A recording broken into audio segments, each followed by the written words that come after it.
ने आज कैबिनेट की है। मुझे इस बात की प्रसन्नता है कि हमारे मंत्रिमंडल के सभी माननीय मंत्रीगणों के साथ, माननीय उप मुख्यमंत्रीगणों के साथ, और हमने जो निर्णय किए हैं वो भी माँ अहिल्या के उस शासनकाल को स्मृति में रखते हुए आज का दिन ऐतिहासिक बनाने का प्रयास किया गया है। मुझे इस बात की प्रसन्नता है कि आज जब हम यहाँ अहिल्या माता की नगरी में आए तो सबसे पहले हम माँ अहिल्या के उस किले में उनकी राजगद्दी को नमन करते हुए माँ नर्मदा के पूजन आशीर्वाद के बाद मीटिंग में गए, और खास करके दोनों पक्ष के हमारे होलकर वंश के यहाँ के रिचर्ड साहब जो वर्तमान में राजगद्दी के उत्तराधिकारी हैं, और माँ अहिल्या के मायका पक्ष से हमारे राम शिंदे जी जो चेयरमैन महाराष्ट्र लेजिस्लेटिव काउंसिल के भी माननीय अध्यक्ष हैं, वो हमारे बीच मौजूद हैं और मौजूद थे, जिनके आधार पर हमने अहिल्या माता के दोनों वंशों से जुड़कर के इस भावना को प्रकटीकरण किया है। कुछ निर्णय आज हमने और अहिल्या माता को दृष्टिगत रखते हुए किए हैं। एक तो खास करके हमारी अपनी सामाजिक समरसता की भावना का जो अहिल्या माता का भाव रहा है, इसी आधार पर डॉक्टर भीमराव सामाजिक विज्ञान विश्वविद्यालय को 25 करोड़ राशि देकर के हमने हमारी जो अंबेडकर विश्वविद्यालय महू में है, इसका विधि संकाय को और अन्य आधारभूत संरचनाओं के लिए ये राशि देने की घोषणा की है, जिस आधार पर हमारा अंबेडकर विश्वविद्यालय और अच्छा हो।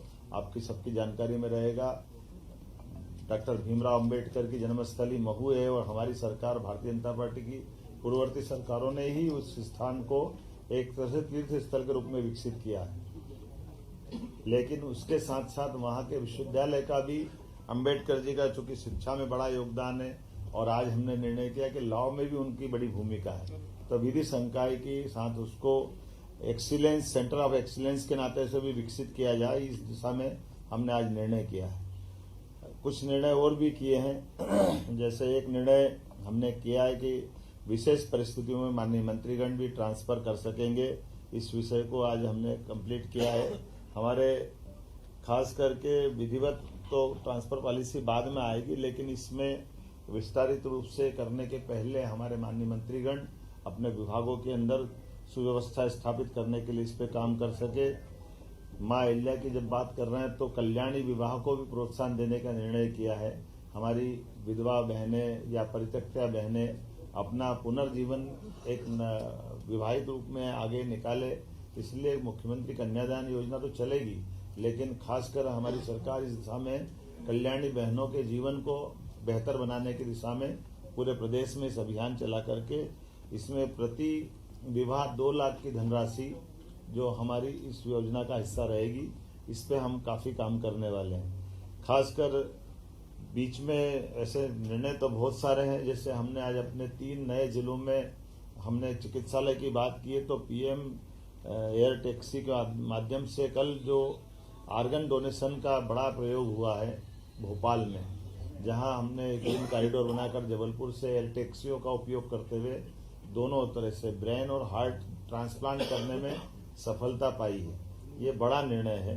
मैं मान के चलता हूं कि हमारा चिकित्सा विभाग और ये जो शासन की योजनाओं के समेकित रूप से इसी प्रकार के प्रयास चलना चाहिए।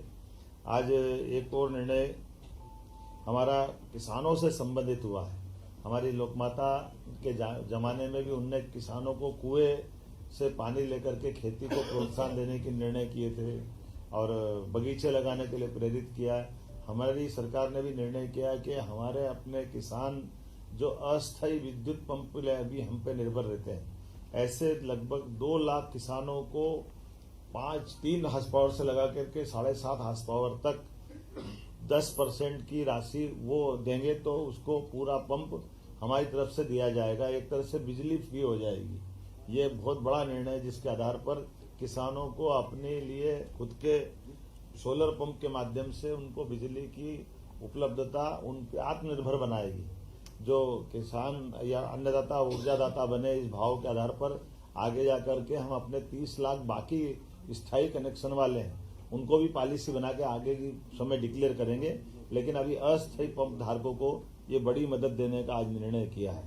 मैं उम्मीद करता हूं इसी के साथ साथ जो एक बड़ा निर्णय हुआ है मंत्रिपरिषद के माननीय मंत्रीगणों के बीच में कि हमारे बीच में ये जो कल डॉक्टर भीमराव अंबेडकर सेतु की जो सौगात भोपाल में दी है, इसके बाद 180 करोड़ की लागत से एक नया सेतु और भोपाल के लिए मंजूर किया गया है, जिसके आधार पर भोपाल की जो खासकर अपने आवागमन के लिए यातायात की दृष्टि से वो बावड़िया भाऊ है ना, बावड़िया भाऊ क्या बोलते हैं, बावड़िया कला, ये हमारी श्रीमती कृष्णा गौड़ जी की विधानसभा के पास का हिस्सा है, लेकिन यातायात की दृष्टि से इसका बड़ा एक लाभ मिलेगा।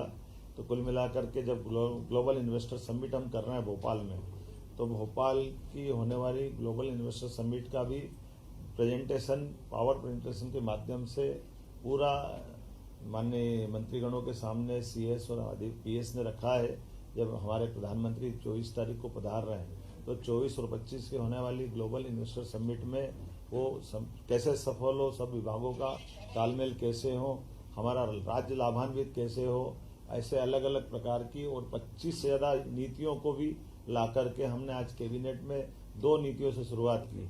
हर विभाग की सुगमता के साथ व्यापार व्यवसाय में बढ़ावा देने वाली और कुल मिलाकर के राज्य की अनुकूलताओं से बाकी लोग लाभान्वित कैसे हो और राज्य भी लाभ कैसे उठाए, इस दिशा में हमने बड़ा निर्णय किया है।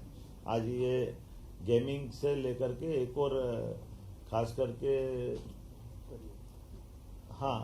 और आखिरी एक बड़ी जिसके आपको सबको इंतजार है, हमने तय किया कि धीरे धीरे करके राज्य से आगे जाकर के शराबबंदी की तरफ राज्य बढ़े। उस सिलसिले में हमने नीतिगत निर्णय लिया कि पहले चरण में जो 17 हमारे अलग अलग प्रकार के नगर हैं, उन नगर से नगर पालिका, नगर परिषद, नगर पंचायत, इनके अंदर शराब की दुकानें बंद कराएंगे और इन दुकानों को दूसरी जगह शिफ्ट भी नहीं करेंगे। ये हमेशा के लिए बंद कराने का इसमें निर्णय किया है। इसमें 17 धार्मिक नगरों में से 1 नगर निगम है, 6 नगर पालिका है, 6 नगर परिषद है, 6 ग्राम पंचायत है। और ये जैसे उज्जैन नगर निगम संपूर्णतः शराब की दुकानों से बंदी रहेगी। दतिया नगर पालिका, यहाँ भी यही पूरी शराबबंदी रहेगी। पन्ना ये भी नगर पालिका है, नगर पालिका क्षेत्र में शराब की दुकानें बंद रहेगी।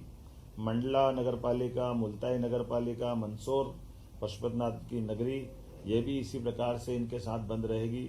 मैहर की माताजी का नगर पालिका क्षेत्र ये शराब की दुकान से प्रतिबंधित रहेगा। ओंकारेश्वर की नगर परिषद, महेश्वर की नगर परिषद, मंडलेश्वर की नगर परिषद, ओरछा और चित्रकूट की नगर परिषद और अमरकंटक, खास करके चित्रकूट और अमरकंटक हम सब ध्यान दें इस मामले में।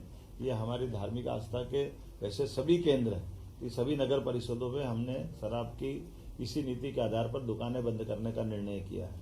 हमारी नगर परिषद के बाद ग्राम पंचायत सलकनपुर, जहाँ सलकनपुर माता का मंदिर है, इस पंचायत से भी शराब की दुकानें बंद कराएंगे।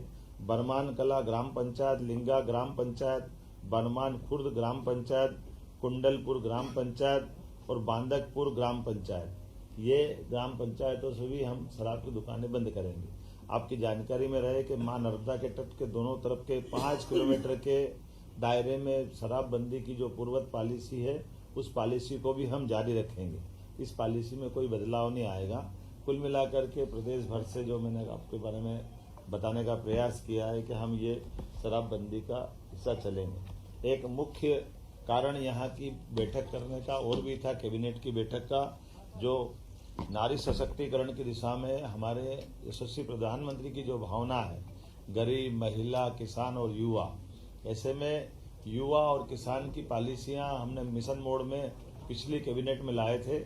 आज ये नारी सशक्तिकरण की दिशा में हमारे कैबिनेट का पहला ही एजेंडा था, जब हम अपनी बहनों की जिंदगी में बेहतर से बेहतर सरकार क्या मदद कर सकती है और स्त्री सशक्तिकरण का ये सबसे सक्षम उदाहरण राज्य बने, इस दिशा में हमने आज खासकर महिलाओं की सामाजिक आर्थिक विकास के उद्देश्य के लिए विमेन लीड डेवलपमेंट प्रयास के आधार पर हमने ये पूरा योजना बनाई है, जिसमें शिक्षा, स्वास्थ्य, पोषण, आर्थिक विकास और सुरक्षा, साथ ही साथ महिलाओं और बालिकाओं की विभिन्न सरकारी सेवाओं में पहुंच निश्चित हो, महिलाओं के आर्थिक स्वावलंबन, समाज में आर्थिक भागीदारी बढ़ाने के एकीकृत प्रयास करना, समाज में महिला और बालिका की सकारात्मक व्यवहार हेतु परिवर्तन, पुरुष संवेदनशीलता बढ़ाना, ये ऐसे कई प्रकार के कामों के साथ हमने मिशन मोड में चलने का प्रयास किया है, जिसमें मिशन के प्रमुख लक्ष्य में जन्म के समय लिंगानुपात 5 अंक प्रति हजार की वृद्धि में वृद्धि करना,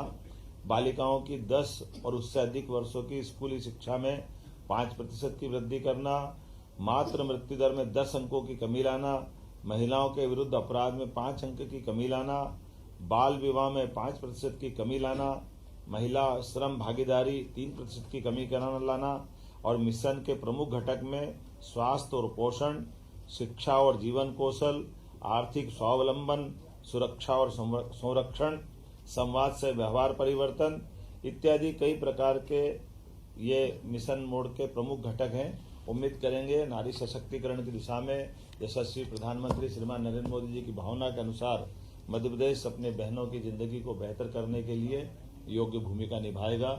ऐसे और कई सारे विषय हैं, लेकिन आज तो आनंद है इस बात का कि आज पुनः 300 साल पुरानी राजधानी चैतन्य हुई है। हमारी राजधानी का वो जो पुराना गौरव, होलकर साम्राज्य का समय का, आज वो हमको अपनी आंखों के सामने दिखाई दे रहा है। होलकर साम्राज्य का तो यद्यपि सांस्कृतिक क्षेत्र बहुत बड़ा था, लेकिन भौगोलिक क्षेत्र छोटा था।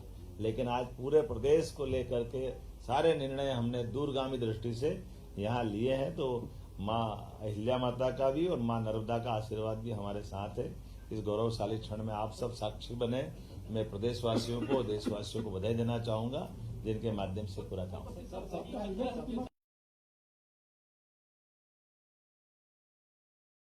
दुकानें बंद कर दी ना, दुकान जब मिलेगी नहीं तो कहां से पिएगा।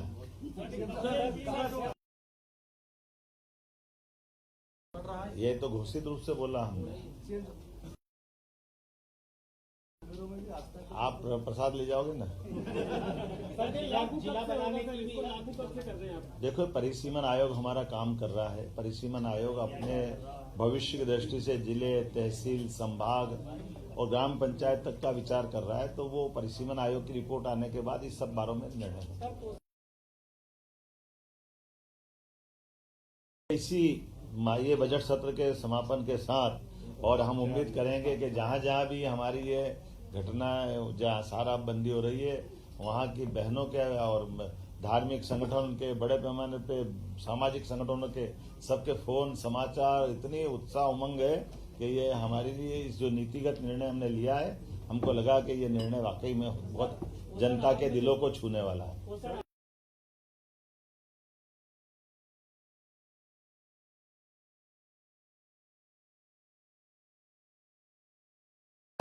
सारी बात आ गई। बहुत धन्यवाद।